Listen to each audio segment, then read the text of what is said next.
Hi friends, welcome back to my channel. Interesting వీడియోల కోసం నా ఛానల్ను సబ్స్క్రైబ్ చేసుకోండి. ఇరాన్పై ఇజ్రాయెల్ భీకర దాడులతో పశ్చిమాసియా మళ్లీ రగులుతోంది.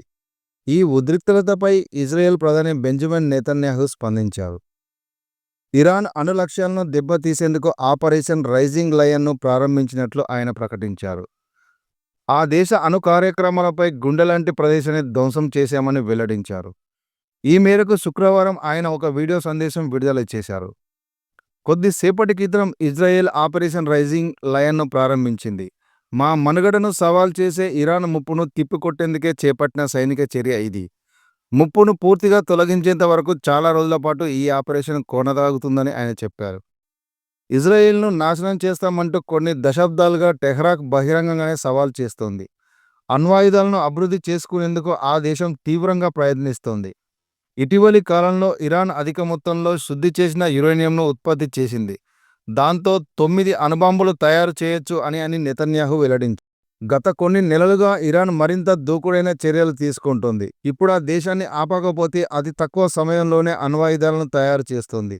అది ఇజ్రాయెల్కు పెను ప్రమాదంగా పరిగణిస్తుంది.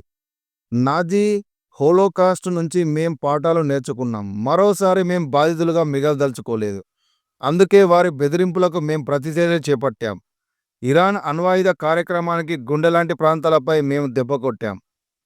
నంతాజ్లోని అణుశుద్ధి కేంద్రాన్ని లక్ష్యంగా చేసుకున్నాం. అణ్వాయుధ అభివృద్ధి కోసం పనిచేస్తున్న అగ్ర శాస్త్రవేత్తలను లక్ష్యంగా చేసుకున్నాం.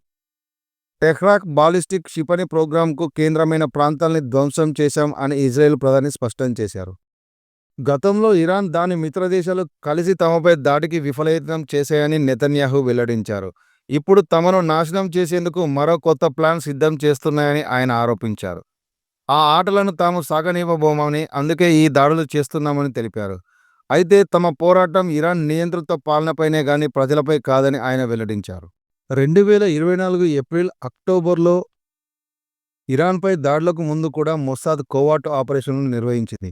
2018లో ఇరాన్ అణు రహస్యాలను ఈ నిఘా సంస్థ దొంగిలించింది.